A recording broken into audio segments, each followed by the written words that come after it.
Amigas y amigos, el escenario político electoral en Bolivia es cada día más intenso y es que ya faltan pocos días para las elecciones. Lo cierto es que el gobierno interino de Yanini Áñez resultó todo un fracaso y la verdad que ahora es más visible que nunca toda esta intención que tiene Yanini Áñez de responder a los intereses de Estados Unidos y de la propia Organización de Estados Americanos. Está en todo lo que da para evitar que Luis Arce, el candidato del MAS, gane las elecciones. Eso significaría el regreso de Evo Morales a Bolivia. Quédate a conocer los detalles de todo este escenario porque realmente está muy interesante.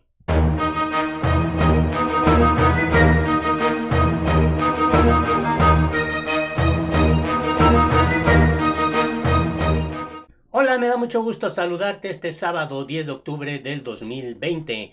Y bueno, vamos a hacer una recapitulación de lo que ha sido el gobierno interino de Yanini Áñez, que la verdad ha resultado toda una decepción. Su tarea únicamente era organizar el proceso electoral, pero una vez en el poder y con ese respaldo que lo ha denunciado el propio Evo Morales, ese respaldo que recibió de Estados Unidos y de la propia Organización de Estados Americanos, quien fue a través de ese informe que alentó todo este golpe de Estado contra Evo Morales en ese supuesto informe del fraude electoral que ha sido desacreditado por expertos a nivel internacional. Yanini Áñez tenía esa tarea, que se pacificara Bolivia y pudiera realizar su proceso electoral en tranquilidad y en paz. Pero el poder la cegó, la omnibuló y vaya que generó todo un escenario de persecución política, persecución judicial en contra de los dirigentes del MAS, en contra del propio Evo Morales y bueno,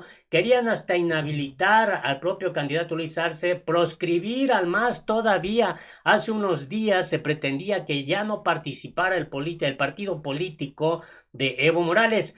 Por eso vale la pena que a unos días veamos cómo está, qué es lo que deja el gobierno interino de Yanini Áñez a los bolivianos y bolivianas. Resulta muy interesante todo esto. Vamos a comenzar con este dato.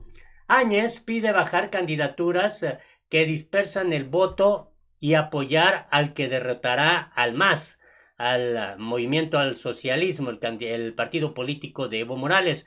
Votar por la candidatura que sea más beneficiosa, la que sepamos que va a derrotar a Evo Morales y al MAS, dijo la presidenta durante un acto. Sigue haciendo esta labor de proselitismo la propia Yanini Áñez, a pesar de que pues se bajó de la competencia electoral porque se vino en picada una muy fuerte desaprobación del país suramericano en contra de esta presidenta interina.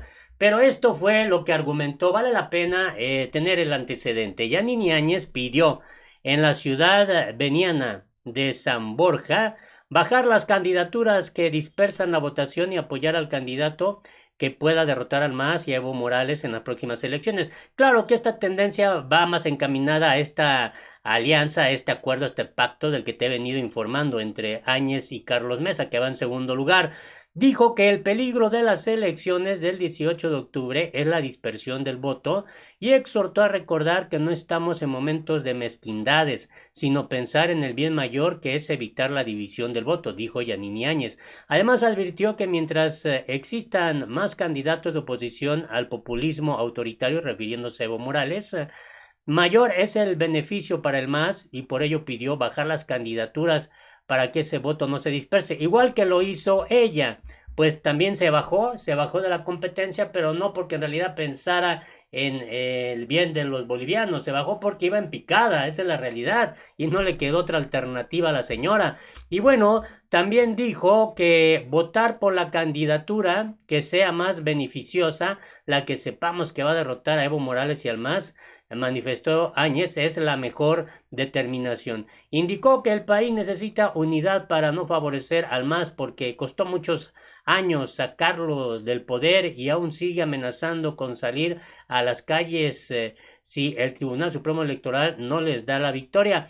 Reiteró que su gobierno hará respetar el resultado de las elecciones, que en su criterio serán las más transparentes, porque los actuales vocales del Tribunal Supremo Electoral están trabajando con independencia y donde el Ejecutivo no se mete a esa labor.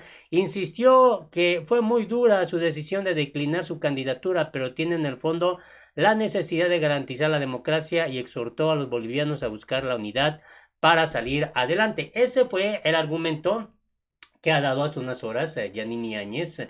Pero el escenario es todavía mucho más complejo, aunque por un lado manda esos mensajes, por el otro, por ejemplo, hay que recordar este mensaje que dio ante las Naciones Unidas, dijo que Bolivia tiene dos caminos, la libertad o la opresión.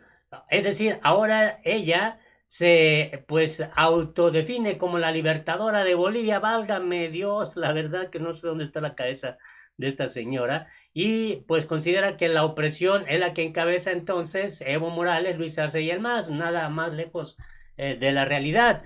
Claro que Yanini Áñez está en la ruta porque ya son muchos intereses y como ya está en el poder, disfrutó de las miles del poder, se engolosinó, ahora sí que se omnibuló, se cegó, el poder la cegó y está más en la dinámica de responder a los intereses norteamericanos y a la propia Organización de Estados Americanos. Y en este escenario me gusta mucho lo que publicó esta agencia de noticias Sputnik, y de aquí vamos a retomar estos datos. ¿Qué queda del gobierno de Yanini Áñez? ¿Usted qué cree? ¿Qué queda? ¿Qué dirán los bolivianos, las bolivianas, mujeres y hombres libres que pueden dar su opinión, a pesar de toda la persecución que se desató también allá en Bolivia? Nada sencillo, una represión impresionante.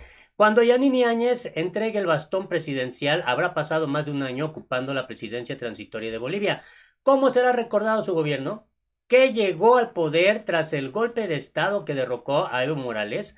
La presidenta de facto de Bolivia reunió en un gabinete ampliado a 75 autoridades nacionales con la finalidad de preparar su salida de la Casa Grande del Pueblo en diciembre próximo. El mandato de la ex senadora no tenía que exceder los 90 días, le digo que nada más era transitorio, pero se excedió, se extendió en varias oportunidades hasta que las movilizaciones sociales de agosto pasado la persuadieron, la obligaron prácticamente a convocar elecciones presidenciales el 18 de octubre.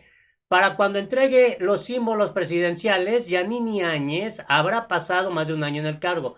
¿Qué es lo que deja su gobierno? ¿Usted qué opina? Allá en Bolivia, ¿qué opinan? ¿Qué es lo que deja Yanini Áñez? Y nosotros que estamos observando en toda América Latina, ¿qué es lo que deja Yanini Áñez? Esto es interesante. Aquí lo que destacan es esto. La asunción de Yanini Áñez. El 10 de noviembre de 2019, el entonces presidente Evo Morales fue expulsado, hay que recordar eso, del poder mediante un golpe de Estado. En ese momento, el líder del Comité Pro Santa Cruz, Luis Fernando Camacho, vociferaba que la sucesión presidencial no podía recaer en algún legislador o legisladora del movimiento al socialismo como correspondía según la Constitución. La violencia de las protestas llevó a que la presidenta de la Cámara de Senadores, Adriana Salvatierra, no aceptara asumir el control del órgano ejecutivo. Lo mismo hizo el presidente de la Cámara de Diputados, Víctor Borda, según Camacho, que ahora es candidato a la presidencia. Quien debía ocupar el cargo de Morales será la magistrada del Tribunal Supremo de Justicia, María Cristina Díaz Sosa. Finalmente, los sectores golpistas decidieron poner la investidura presidencial sobre la segunda vicepresidenta del Senado, la abogada veniana Yanini Áñez, quien irrumpió en el Palacio de Gobierno con una Biblia y asumió el mando del país el 12 de noviembre de 2019. ¿Qué ha determinado que ella esté ahí en el poder? Una corriente dice que ha sido un golpe de Estado, otra corriente afirma que ha habido una gran movilización de clases medias, pero al final los sectores ultraconservadores de derecha se han encimado en un movimiento cuyas grandes masas de clases medias tenían una adscripción étnica blanca mestiza, dijo a Sputnik la psicóloga social y activista feminista Carmen Julia Heredia, quien realizó varias investigaciones sobre género y políticas públicas. También es directora del Centro Cultural El Mercado en la ciudad de Sucre, departamento de Chuquisaca, en el centro sur de Bolivia. Entonces, ¿hubo golpe o no hubo golpe? Yo digo que hubo golpe, no sé usted, hubo un golpe de Estado. Con el tiempo se va a esclarecer de forma muy clara qué ha ocurrido. Este es un proceso muy largo en el que había un descontento social muy grande que estaba alcanzando a los sectores populares, explicó. Si ha sido un golpe, entonces el MAS básicamente no ha hecho absolutamente nada para conservar el poder. Si la señora Salvatierra no hubiera renunciado a asumir la presidencia, no hubiera ocurrido lo que pasó en Sacaba o en Sencata, donde ha habido fallecimientos en circunstancias terribles. Pero hay que decir que los sectores de choque del MAS salieron a agredir. Bueno, es lo que dicen, por su parte, es lo que dice esa persona. Por su parte, Gabriel Villalba, abogado especializado en geopolítica y comunicación política, consideró que sin lugar a dudas desde noviembre del año pasado se ha subvertido el orden constitucional en contravención de los artículos 161 y 169 de la Constitución, en contra de la Asamblea Legislativa Plurinacional que no cumplía quórum al momento del nombramiento de Áñez, con una situación fáctica de helicópteros sobrevolando la ciudad, tanques de guerra y soldados armados en las calles. Así es como se dio esto y continuó. Además, la banda presidencial se dio la dio un militar. Esto es muy importante. Hemos vivido un golpe de Estado en términos jurídicos y fácticos, que es lo que yo también creo que hubo un golpe de Estado. Ahora estamos en la prolongación de un Estado de no derecho, de un régimen de facto. En ese panorama se van a dar las elecciones. Bolivia no tiene condiciones democráticas normales, no hay que ser ingenuos, como Evo fue ingenuo el año pasado confiando en la imparcialidad de la OEA, agregó Villalba. Bueno, al final de cuentas sabemos todo lo que pasó. Entonces, ¿qué dejó Yanine Áñez? Dejó violencia, dejó una estela de actos de violencia, persecución política, jurídica contra el MAS y contra Evo Morales. Eso es lo que dejó. La candidatura de Áñez, ese es otro saldo, su candidatura fracasada, su candidatura frustrada. Y luego, ¿qué más? La corrupción en la compra de respiradores. Ahí es algo que también destacó por ese acto que se dio a conocer, ese hecho de violencia muy burdo en la compra de respiradores.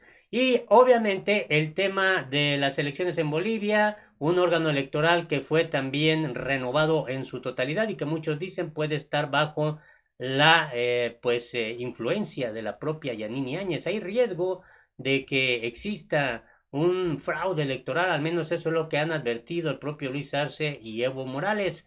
Y bueno, en este escenario también hay que destacar que en el Alto ya preparan un juicio de responsabilidad contra Yanine Áñez. ¿Y esto por qué? Vamos a conocer este dato. La población del Alto, segunda ciudad más grande de Bolivia, después de su vecina La Paz, se ha caracterizado por sus luchas sociales. Ahora, sus más de 1 millón de habitantes vuelven a las calles luego de más de 6 meses de pandemia. Esperan que un gobierno elegido democráticamente haga justicia por las personas fallecidas en Sencata. El Alto volvió a la vida luego de más de 6 meses de la amenaza del coronavirus, paseando por sus calles y casas. De acuerdo a los registros, en esta ciudad se supera 1 millón de habitantes y hubo 20.000 contagios, aunque se estima que otros miles de casos no se anotaron. Asimismo, cientos de fallecimientos no fueron contabilizadas porque los cuerpos fueron enterrados sin trámite en cementerios comunales. Ya recuperada la primera gran oleada, la población se atreve a salir a las calles con cautela y mascarilla. Recorren las ferias y mercados donde los salteños se dedican mayormente al comercio informal. Ante la cercanía de las elecciones presidenciales en esta ciudad, a 4.000 metros sobre el nivel del mar, rige una sensación de esperanza. Tal es la palabra escogida por David Inca, integrante de la Asamblea Permanente de Derechos Humanos alteña. Y dice aquí las elecciones son esperadas con un sentido de esperanza. La población espera que salga el gobierno de transición porque ha demostrado que no gobierna sin vulneración de derechos humanos, afirmó Inca. Cuando se realice el traspaso de mando en el Alto, prevén iniciar un juicio de responsabilidades contra la presidenta interina Yanine Áñez y sus ministros por lo ocurrido en Sencata, en esta ciudad, y de Secaba, también en Cochabamba, en los días siguientes al golpe de Estado que derrocó al entonces presidente Evo Morales en noviembre de 2019.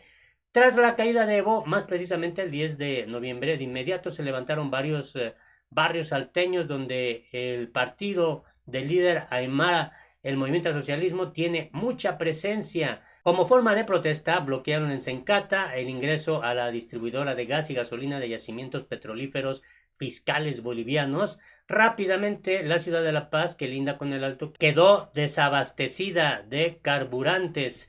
Y bueno, la respuesta gubernamental tardó menos de 10 días con el decreto 4078, ya firmado por Áñez, que eximía de responsabilidad jurídica a los miembros de las Fuerzas Armadas asignados a la represión. Se aprestaron a desbloquear la entrada al depósito de ese yacimiento y bueno, de ahí se generó todo lo que ya conocemos lamentablemente, este incidente ocurrido allí en ese lugar y obviamente están con la dinámica de iniciar el juicio de responsabilidades contra la propia Yanini Áñez. En fin, una situación bastante decepcionante lo que ha ocurrido con el gobierno de Yanini Áñez. Esa es la estela, eso es al menos lo que se comenta en gran parte del pueblo boliviano. No sé cuál sea tu punto de vista, vienen las elecciones y todo parece indicar que el candidato del MAS, Luis Arce, lleva una ventaja muy contundente, podría ganar en primera vuelta, pero ya están fraguando toda una estrategia para que